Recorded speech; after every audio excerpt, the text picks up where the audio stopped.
What's up, my add-ons? Advantageous here, and unfortunately I'm bringing you a post-commentated Wi-Fi battle. I just had this live, it was great, and then I found out I had no audio because my tablet likes to, it just for some reason connected to my controller, and my controller has, like, it's designed for the tablet, and it has a mic in it. So whenever it connects, it only goes through that microphone. So I've had so many issues with that microphone. But yeah, so I'm a little salty about that, but I really wanted to show you guys. So the reason why there's 5 is because he had 5 Pokemon. So I only thought it fair for me to bring 5. So without further ado, I will get this started. Now, to me, when I first looked at his team, it looked like a doubles team. Now this is obviously a passerby Wi-Fi battle, so you know, maybe he had a doubles team ready to go, not a singles team, you know, not everybody's like me. So I see him lead off with Gastrodon, as I lead off with Stunfisk, predicting his Gigalith lead to go for the rocks, because like Stunfisk is an excellent counter to that. So I go for the rocks, even though I know like a Scald's coming my way, or possibly rocks of his own, but I'm bulky, like I've got a lot of health, I can take that well, so it does about half. So here, I'm thinking, okay, I can bring in my Tangrowth and just soak up this Scald and then scare him out with a grass type attack. And then he whips out the Ice Beam. And then I'm like, oh, I just got hard predicted. Like, this is not good. So I go for the Giga Drain, and it's going, and I just miss out on the kill. So, very bulky Gastrodon to live that. Because I have a lot of special attack. Well, no, not as much special attack investment in this. I'm mostly defensive on this. I have, obviously, like Tangrowth and Tornadus, kind of regenerator combo. So, I was thinking this Arcanine was going to come in, but like I might as well go for the Giga Drain anyways. It's a good play. So he brings us in, I get the Giga Drain off. And it's not going to do too much, but like it does a sizable amount. But Rock's damage is just, it's coming in clutch. I knew this Arcanine was going to be a problem. So here, I decided to let Tangrowth die, and then Arcanine actually went for Snarl, which was perfect, because I actually went for Leech Seed on this turn. I could have gone for Knockoff, but this was just sort of like, if somehow I lived and he misplayed, by going for a Wild Charge or something, like this would do extra damage to him. And it would help out the Pokemon coming in, which I was planning to be the Pelipper.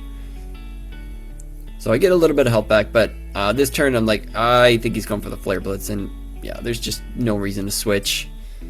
So he goes there, Tangrowth goes down, but I know I am running Rocky Helmet on this, so a very defensive Tangrowth. So Rocky Helmet plus the recoil is going to do a fair chunk.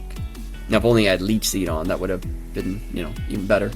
So yeah, so in comes Nigel, the Pelipper, setting up that rain. And here I was being very good at predicting, and I knew that Gigalith was coming in, because I'm like, I could go for Hurricane. Like, I was also thinking that the Gastrodon could come in and soak up my Scald. But I'm like, no, this Gigalith is definitely coming in to get rid of the rain. But as you can see, rocks, very helpful. I definitely like running rocks on my team. I don't always, but I try to. I actually moved my team around. I was going to run like a Rotom Wash with Thunder on this team, but I really wanted the rocks. So I bring Stunfisk back in because normally these things, they'll hit hard, but I can survive an Earthquake and hit it with a nice powerful Earth Power. And then my suspicions are confirmed when he goes for Wide Guard. And I can see, okay, this is a doubles team, but no less threatening. You know, like I saw a Celesteela on there, and I knew that was going to be a pain. I'm like, this is not a hyper offensive team, and with Celesteela, you need hyper offense to take care of it. So I kind of knew the Celesteela was going to come in on this Earth Power, but I really wanted to get rid of the Gigalith. But that's okay. I'm like, I have an electric move. I'm not even scared of this thing. Knowing the Leechy is coming, I don't have Tangrowth anymore. I decided to be nice and only bring 5 Pokemon of my own. So I left Kartana in the back. If I had Kartana, Oh, this thing is just, it's just bait for Cardano. It's just, I bring it in Sacred Sword. I am Scarf Cardano. So this is my new team. My other 2 battles will be live, I promise. A little salty about that. But that's okay. You know what? It happens. This is why I need to get a new computer. But that might be put on hold because we found a house we like. We might be going for it. But enough of that. Back to the battle. That leech sheet's going to hurt me because this is my highest health Pokemon. So I don't want to be taking this anymore. So I decided to bring in this thinking he was going to go for Protect. And then he whips out the Heavy Slam. Like, oh no. And then I'm Hasty Nature from Aura, so I don't have good defenses. I do have Heat Wave on this thing, so I go for it, I hit it, and then it barely does anything to this, so I'm like, oh crap.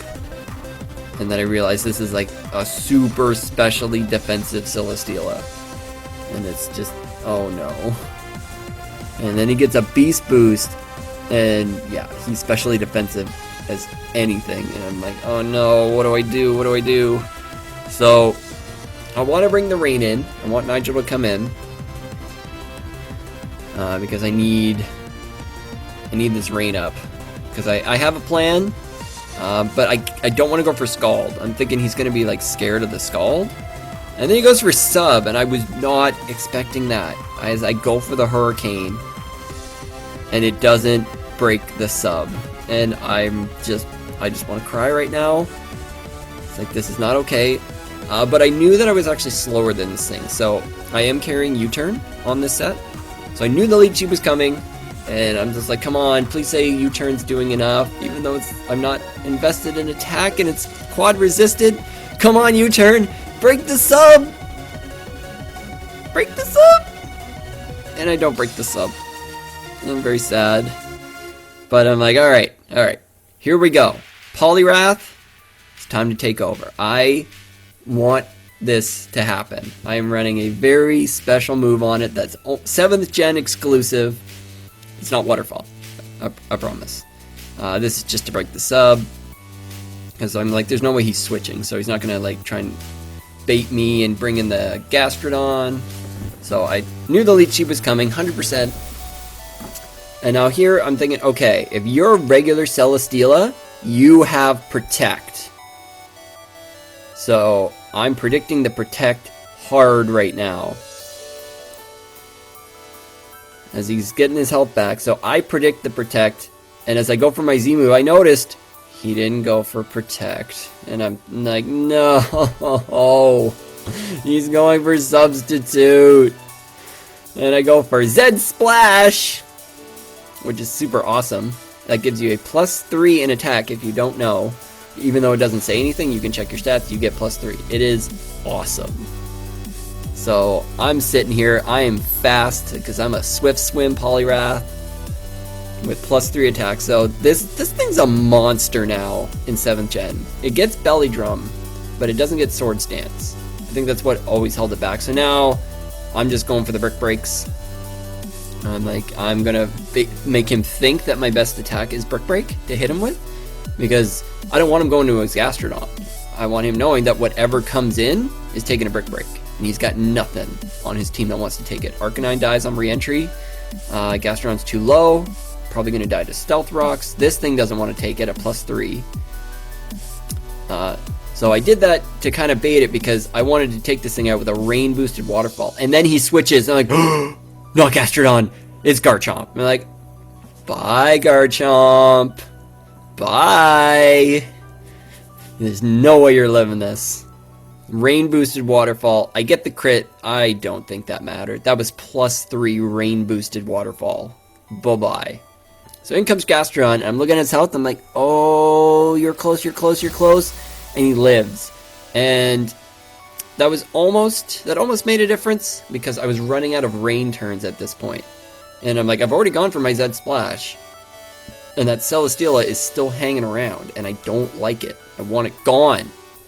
So in comes the Arcanine. Now this is kind of like the point where I was realizing that he was not making the best plays. His best play would have been to switch an Arcanine on that first turn. Like you notice it wasn't a rough skin Garchomp, it was Sandvale.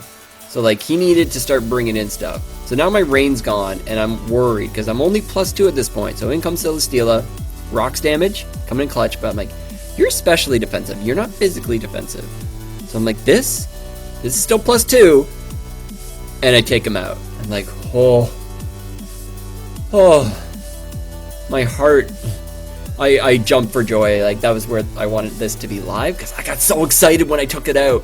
So then comes the Gigalith, and at this point it doesn't matter. I'm still actually seeded, but I haven't taken Leech Seed damage because Poliwrath is actually getting a sweep on right now. Yeah, it's great. How many people have seen that Poliwrath Zed Splash Swift Swim sweep? So yeah, so he needed to bring this thing in a long time ago. He needed to switch this in when Garchomp came in, switch into Garchomp, and then he's sitting in a much better position. So definitely outplayed. Poliwrath probably shouldn't have gotten the sweep off, but that's how it goes. So I take the victory there. The Celesteela, I was so scared about just getting stalled out by it because like nothing else could really take it out. As long as he kept that Gastrodon around, I couldn't freely go for Scalds. So close battle, but I do take it. So thank you guys so much for watching. I promise the next battles will be live, and I'll see you in the next one. Bye bye.